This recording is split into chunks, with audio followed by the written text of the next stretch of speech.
Alright, so here we are at the bench with a little bit of an update. A little bit of a, not a rant, but I'm just going to go over some things. This video might be a little bit longer than I really want it to be, but it all has to do with this model right here. This 63 Pro Street Corvette that I have been working on for way too long. So, it's a resin cast body with a resin cast chassis and rear differential that I got set up through the help from some other YouTube content creators. I've kind of got a little bit of a better track and path, but the problem that I think I'm going to have now is the wheelbase on this that came with that car is too short. If you'll notice, I don't know if you can see it, I got a couple of marks here on the body between Pappy over at West Coast Rods and Customs and Brian at Gut Fuels Models. I got some tips from their live, and I made a whole bunch of measurements, and I got the wheelbases set up. But even if you look here, you can see once I put this thing in place, you can see that the front is not going to be centered. So I don't know what I'm going to do to resolve that. But anyways, the point of this, it's okay to say no when somebody asks you to do something. Don't feel obligated because they think that your work is pretty cool and unique, and they show you a picture of a car that's not even made in a model form, and you say, sure, I'll help you make that. That's what got me in this mess right here. Honestly, I have lost 100% of any kind of mojo and drive and desire to do any modeling because I cannot get through this thing. It's been a battle since day one. I've got multiple hours into the prep work on this body to get it in the state that it's in.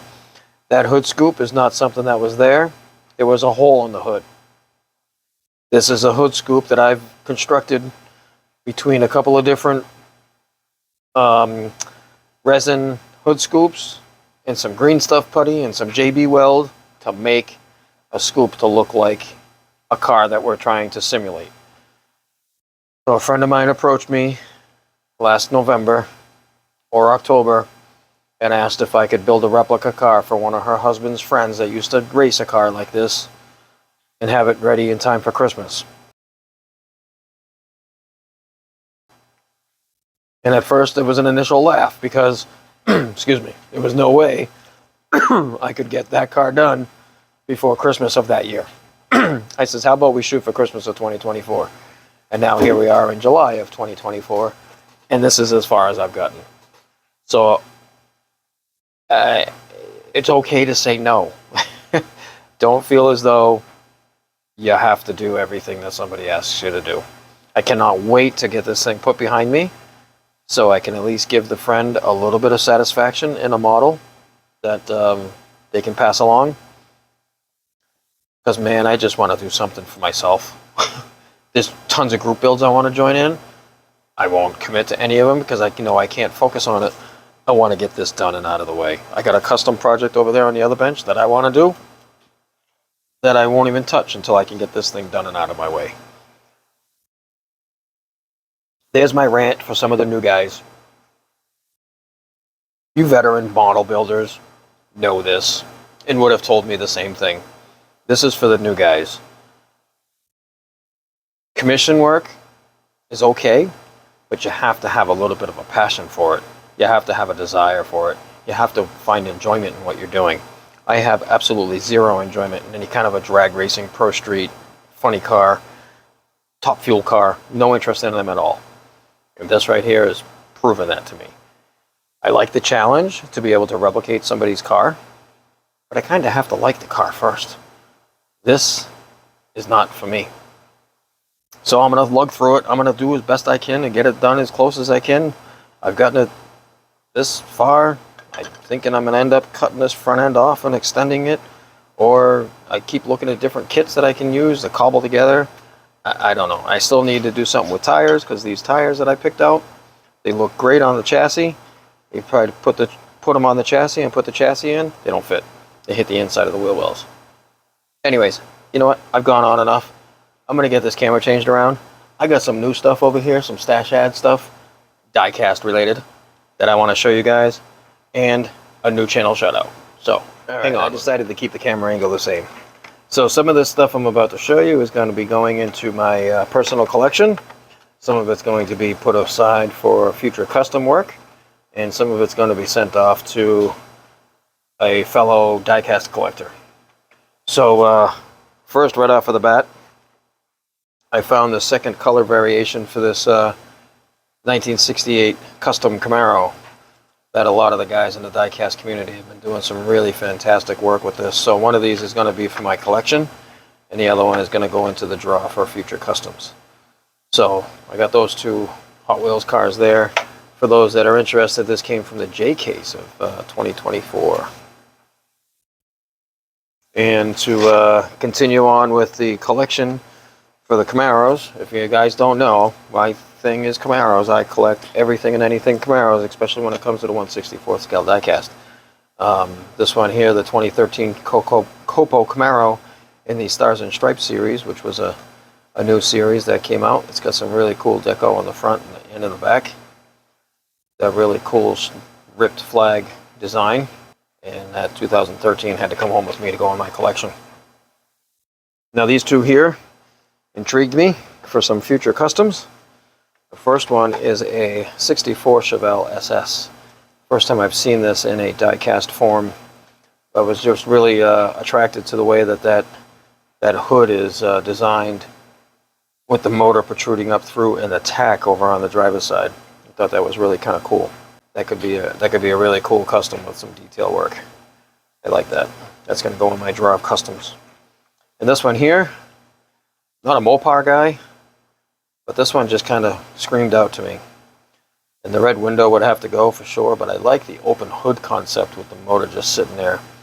I could take that plastic motor setup out of there and drop in a nice 3D resin printed motor of some sort. But yeah, it's a King Cuda that will go into my stash for future customs. So there's going to be 3 there to go for future customs, and 2 to go into my collection of Camaros. So now a couple more. This one, I just couldn't let it sit on the shelf.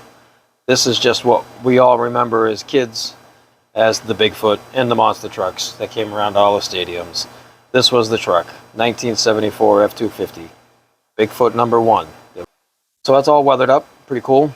It's gonna hang out in my collection just as a memorabilia piece. I want to show you Diecast Heroes magazine. There was a build in here that really got my attention, and it was this one right here. This Crimson Crusher was a green light 1979 F-250. I had showed this before. This is a custom of one of those trucks. So this one was built by this young lady here, and I'm not going to try to pronounce that last name. If you want to zoom in on that, go right ahead. But it looks like you can follow her on Instagram right here. But yeah, this gave me some inspiration to do a diecast build of this truck right here. So being a Chevy guy, I went with this 1985 Chevy C10. Like I said, I already opened it, so let's take a closer look at it real quick. So I bought this mainly for the body. It's a screw together job from this Jada Toys Just Trucks series. Just a really, really nice and clean square body Chevy that will hang out and wait for me to have the right inspiration and the right timing to do some kind of a custom work to that one. So that's what I got for stash ads that are going on into the collection. I got one channel shout out that I want to do, and I'll be right back. All right, so here we are. We are back. So, new channel shout out. Not a new person to the community by any means. Most of you all well know this person from the Facebook groups. Well, I'll cut right to it. Dirt Road Cinderella. Everybody knows her. She does some fantastic work with phenomenal weathering details she sent me off what she has, her channel stickers. DRC, Dirt Road Cinderella, model builder and RC enthusiast. So she does RC stuff and model building, which is really cool. So I've sent off her shop card to her. She sent me these stickers. And what she's done since is she started a YouTube channel, Dirt Road Cinderella. So I'll make sure I have a link in the description down below here to get on over to her channel and or her Facebook group page and check out some of her work. She's got a lot of really cool stuff going on. And if you get on over to the YouTube side of things and check out her channel, if you feel so inclined, go ahead and give her a new subscription. She's got brand new, has very few subscribers, maybe 50 to 75 by now. I'm not sure, maybe more. I haven't checked it in a couple days. But yeah, anyways, get on over there. Check out Tiffany at Dirt Road Cinderella.